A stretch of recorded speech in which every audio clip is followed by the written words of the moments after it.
बिस्मिल्लाहिर्रहमानिर्रहीम। अस्सलाम वालेकुम। उम्मीद है आप ठीक होंगे, खैरियत से होंगे। तैयब लोच आपकी खिदमत में फिर से हाजिर है। जी मैं इस वक्त मौजूद हूँ ये इंसदाद दहशत गर्दी की अदालत में, और यहाँ पे आप दो रश देख रहे होंगे। ये सारे जो है मोस्टली यहाँ पे जर्नलिस्ट आए हुए हैं।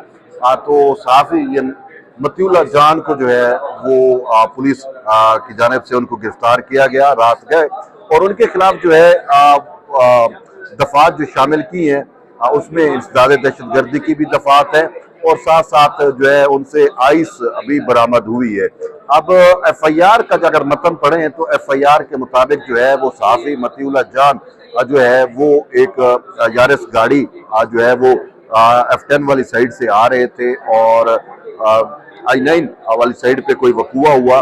वकूआ ये हुआ कि एक चौकी पे पुलिस वाले ने उनको रोकने की कोशिश की, और उन्होंने जो है वो भाई नशे में धुत थे, नशा किया हुआ था बकौल FIR जो FIR का मतन है उसके बकौल। और फिर उन्होंने जो वहां पे कांस्टेबल था उसके पास जो गन थी वो गन उनसे छीन के उनके ऊपर तानी, और फिर बाद में जब चेक किया गया तो कहा जाता है कि उनसे आइस जो है वो बरामद हुई, और आइस की बकायदा FIR में उन्होंने जो है वो क्वांटिटी भी दे दी है, और पुलिस वाले पे गन तानना और ये जो है उन्होंने दहशतगर्दी की दफात शामिल की है। तो आज उनको यहाँ पे तैर अब्बास सिपरा की जो अदालत है इसमें पेश किया गया, और हुकूमत यानी जो प्रोसिक्यूशन टीम है उनकी जानिब से जो है वो सहाफ़ी मतीउल्लाह जान का 3 रोजा जिस्मानी रिमांड जो है वो मांगा गया है। लेकिन मतीउल्लाह जान की जानिब से जो सहाफ़ी पेश हुए उन्होंने जो है वो यकसर जो है इनकार किया। उन्होंने कहा कि मतीउल्लाह जान जो है वो एक वेल नोन सहाफ़ी है, और वो तो सिगरेट तक जो है वो नहीं पीते, और उनके ऊपर जो है ये आइस का इल्ज़ाम लगा देना और आइस का मुर्तकिब करार देना, और फिर इससे भी बढ़ के पुलिस वाले पे तशद्दुद और ये सारा कुछ।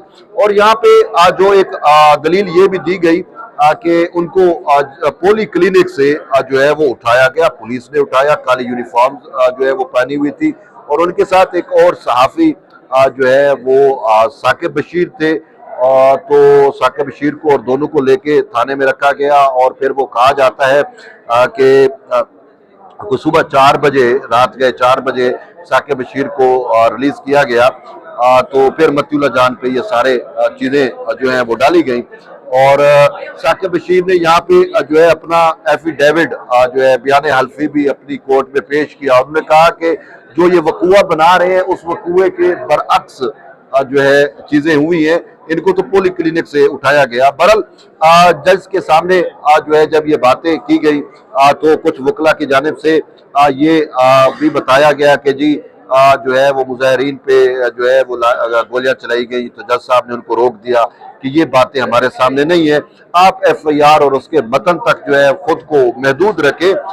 ये जो आप बातें कर रहे हैं ये रेलिवेंट बातें हमारे सामने, ये केस ही नहीं है, तो आप इस मामले को जो है इस तरीके से पोर्ट्रे ना करें। तो बहरहाल जो अहम चीज है वो ये है कि मतीउल्लाह जान का 3 रोजा रिमांड जो है वो तलब किया गया है। अब जज साहब ने फैसला महफूज किया है, और उनकी जो फैमिली है उसकी फैमिली को इजाजत दी है कि वो मतीउल्लाह जान से जो है वो डिस्कशन कर सके, मिल सके, हाल अभी कर सके। तो थोड़ी देर तक फैसला सुनाया जाएगा, अब देखते हैं फैसला क्या आता है। लेकिन इस हवाले से मैं आपको बताऊं कि तहर सिपरा साहब जो है, जिनको जितना उनको मैं जानता हूँ, वो जो है इनका 3 रोजा जिस्मानी रिमांड, अमूमन वो 3 रोजा जिस्मानी रिमांड देते हैं, और फिर उसके बाद जो है 3 रोज बाद जब पेश किया जाता है तो वो जुडिशियल कर देते हैं, और जुडिशियल करने के बाद फिर उसी दिन ही भी जो है वो बेल भी दे देते हैं। तो अब ये सारी चीजें हैं। लेकिन अब चीजें देखें कि इल्जाम ये का बयान किया जा रहा है कि जी मतीउल्लाह जान साहब ने जो है कुछ अपने ऐसे वीलॉग्स किए, और उन वीलॉग्स की वजह से हुकूमत या रियासत जो है वो उनसे नाराज थी, नाला थी, तो इस वजह से इस किस्म का जो है वो केस उनके ऊपर बनाया। तो बहरहाल FIR का मतन और केस से तो हमें भी जो है उनके तहफ़्फ़ुज़ात हैं। लेकिन एक बात है कि अगर हम उनकी इस बात पे थोड़ा वजन भी डालें कि जो ये बात बतलाई जा रही है, दलील दी जा रही है, उसमें उसके मुताबिक भी अगर हम देखें तो बात यह है कि इंसान जो है वो खुद भी जो है अपना कथारसिस उसको करना चाहिए, और ऐसी बातें जो है वो मतलब आप जब प्रोपेगेट करते हो चीज़ों को तो वो फिर आपके गले भी पड़ जाती हैं। मतीउल्ला जान की जानिब से बड़े अरसे से उनके जो पॉइंट ऑफ व्यू था, बहुत सारे लोग उनसे इख्तलाफ कर रहे थे,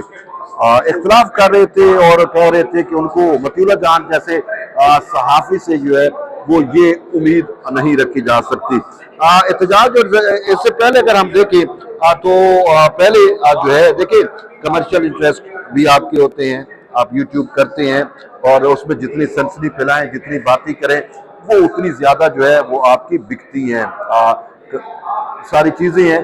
और उनकी जानिब से भी जो है वो बहुत हद तक पर्सनल भी होते रहे बहुत सारे मैटर्स के अंदर। उनकी मैं अगर रिपोर्टिंग की बात करूं, जो यूट्यूब पे वो नैरेटिव देते हैं, पहले साबिक चीफ जस्टिस काजी फैज़ ईसा के खिलाफ वो बहुत ज़्यादा पर्सनल हुए, क्या कुछ नहीं कहा, क्या कुछ नहीं किया, हमारे तहफ़्फ़ुज़ात थे, आपके तहफ़्फ़ुज़ात थे, और मेरे व्यूवर्स को इस हवाले से बखूबी आगाह हैं, और मैं इसी वजह से आया हूँ कि आपको मैं दिखा सकूँ कि क्या कुछ हो रहा है, ठीक है।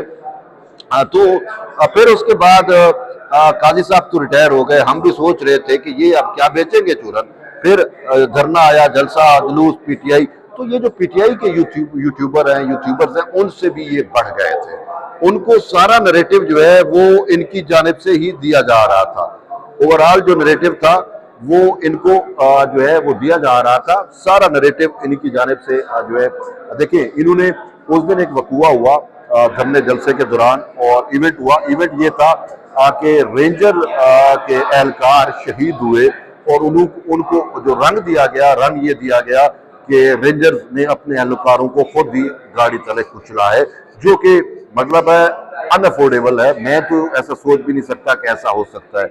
फिर लाशों के पे प्रोपेगेंडा किया गया, पोली क्लिनिक की झूठी रिपोर्ट्स करके कि इतनी लाशें आई हैं, इतना हुआ। तो ये प्रोपेगेंडा जब आप करते हो, जब आप स्टेट की रेट को चैलेंज करते हो, तो फिर आपको इस तरह के नतायज से भी आगाह होना चाहिए।